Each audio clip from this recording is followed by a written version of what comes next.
ಏನಪ್ಪ ಪಾತ್ರೆ ತೋರಿಸ್ತಾವನೆ ಅಂತ ಅನ್ಕೊಂಡಿದ್ದೀರಾ? ವಿಷಯ ಐತೆ ಬನ್ನಿ. ನಮ್ಮ ಅಣ್ಣ ಸೈಟ್ ತಗೊಂಡು 6 ತಿಂಗಳಾಯ್ತು. ಫ್ರೆಂಡ್ಸ್ ಎಲ್ಲ ಮರ್ಯಾದೆ ತೆಗಿತಾವ್ರೆ, ಪಾರ್ಟಿ ಕೊಟ್ಟಿಲ್ಲ ಅಂತ. Congratulation brother.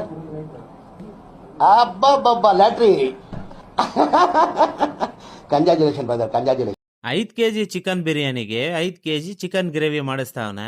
ಅಡುಗೆ ಮಾಡೋದಕ್ಕೆ ಭಟ್ರು ಯಾರು ಇಲ್ಲ. ನಾನು ಬಿರಿಯಾನಿ ಮಾಡ್ತೀನಿ, ನಮ್ಮ ಹುಡುಗ ಚಿಕನ್ ಗ್ರೇವಿ ಮಾಡ್ತಾನೆ. ನಾನು ಹೇಳೋ ಥರ ಬಿರಿಯಾನಿ ಮಾಡಿದ್ರೆ 7 ಮನೆ ಆಚೆ ಇರೋರು ಬಂದು ಕೇಳಬೇಕು, ಏನಪ್ಪ ಇವತ್ತು ನಿಮ್ಮ ಮನೇಲಿ ಸ್ಪೆಷಲ್ಲು ಅಂತ.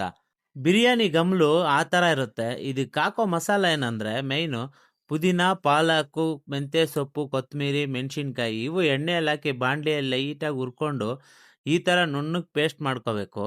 ಈ ಥರ ಪೇಸ್ಟ್ ಮಾಡ್ಕೊಂಡ್ಮೇಲೆ ಚಿಕನ್ನು ಬೆಂದಾದ್ಮೇಲೆ ಹಾಕಿದ್ರೆ ಈ ಥರ ಕಲರ್ ಬರುತ್ತೆ. ಚಿಕನ್ 50% ಬೆಂದ್ಮೇಲೆ ಸ್ಟೋನ್ ಫ್ಲವರ್ನ ಗ್ರೈಂಡ್ ಮಾಡಿಕೊಂಡು ಹಾಕೋದನ್ನ ಮಾತ್ರ ಮರಿಬೇಡಿ. ನಾನು ಮಾಡಿರೋ ಬಿರಿಯಾನಿ ಅಂತೂ ಸೂಪರಾಗಿ ಬಂತು. ತಳಗಿಳ ಹಿಡಿದಂಗೆ ಉದ್ರುದ್ರಾಗಿ ಟೇಸ್ಟ್ ಮಾಡ್ತೀನಿ ಅಂದ್ಬಿಟ್ಟು ನಮ್ಮ ಹುಡುಗ ಪ್ಲೇಟ್ಗೆ ಹಾಕ್ಕೊಂಡು ಒಂದು ಎಕ್ಸ್ಪ್ರೆಷನ್ ಕೊಟ್ಟಾಕಂಡ್ರಿ. ಅದನ್ನ ನೋಡ್ತಿದ್ದಂಗ್ಲೇ ನನಗೆ ಫುಲ್ಲು ಖುಷಿ ಆಗೋಯ್ತು. ನಮ್ಮ ಅಣ್ಣ ಒಂದು ಕಡೆ ಟೇಸ್ಟ್ ಹೆಂಗೈತೆ ಹೇಳೋ ಅಂತ ಇದ್ದ. ಅಷ್ಟರಲ್ಲಿ ನಮ್ಮ ಹುಡುಗ ಚಿಕನ್ ಗ್ರೇವಿ ಮಾಡಿ ಮುಗಿಸ್ದ. ಹುಡುಗರು ಅಡುಗೆ ಮಾಡಿದ್ರೆ ಟೇಸ್ಟ್ ಎಕ್ಸಲೆಂಟಾಗಿ ಬರುತ್ತೆ. ಇದ್ರ ಬಗ್ಗೆ ನಿಮ್ಮ ಅಭಿಪ್ರಾಯನ ಕಾಮೆಂಟ್ ಬಾಕ್ಸಲ್ಲಿ ತಿಳಿಸಿ. ಅಷ್ಟರಲ್ಲಿ ನಮ್ಮ ಅಣ್ಣನ ಫ್ರೆಂಡ್ಸ್ ಬಂದಿದ್ರು. ಎಲ್ಲ ಊಟ ಮಾಡಿ ಕೇಳಿದೊಂದೇ ಪ್ರಶ್ನೆ, ಭಟ್ರು ಯಾರು ಅಂತ.